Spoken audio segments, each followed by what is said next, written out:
So we recently got our first look at the new bat suit, and no, this isn't it, thank goodness. Instead we got this, a dark and mysterious and shadowy red tinted piece of test footage, which didn't give very much away. We couldn't see the eyes and we couldn't see the ears, but we assumed that the suit had both. Is this the final look? Is his logo made from the gun that was used to kill his parents? How long are the ears going to be? This new test footage posed a lot of questions, but boy did it do its job. It got us nerds all hyped up, speculating like a bunch of madmen. And then we got a bunch of leaked photos of a stuntman. Now, obviously this isn't an official reveal, but it did answer some questions about the suit. Look at those ears, they're fine. But now, we all have questions about this. Is it a low-res version of the suit or a more flexible version? Are there some special effects or CGI elements to still be added? Probably. We don't know yet, but we haven't even seen the cape, so that's gonna be there, right? It's not like they call him the Capeless Crusader, because he's the Caped Crusader. It seems practical and tactical, like it is an early cobbled together version, like he has worked on several elements separately before he possibly gets a more streamlined version down the line, which makes sense because this is based in the early days of him being Batman.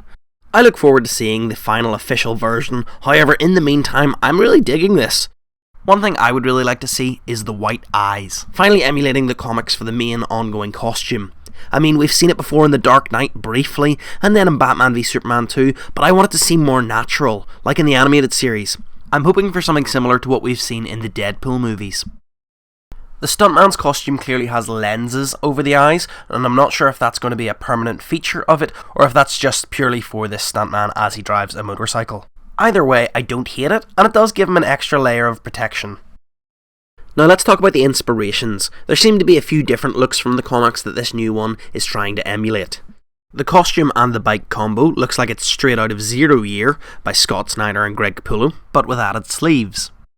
The gauntlets are a bit different to what we're used to. They look more like the gauntlets of the Talon, a soldier of the Court of the Owls, another story that was written by Scott Snyder with art by Greg Capullo.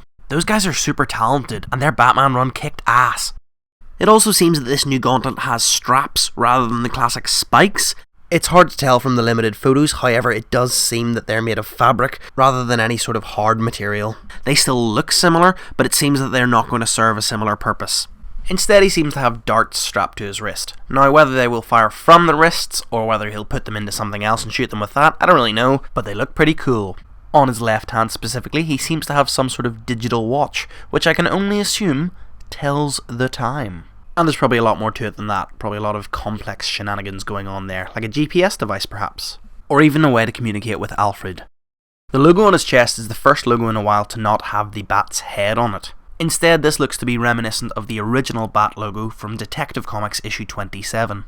Also, as mentioned earlier, it looks like it's made out of a gun, probably the gun that killed his parents. This is a concept that was recently introduced to the comics in Detective Comics issue 1000, in a story called Manufactured for Use by Kevin Smith and Jim Lee. The story sees Bruce Wayne going undercover to track down the gun that was used by Joe Chill to shoot his parents.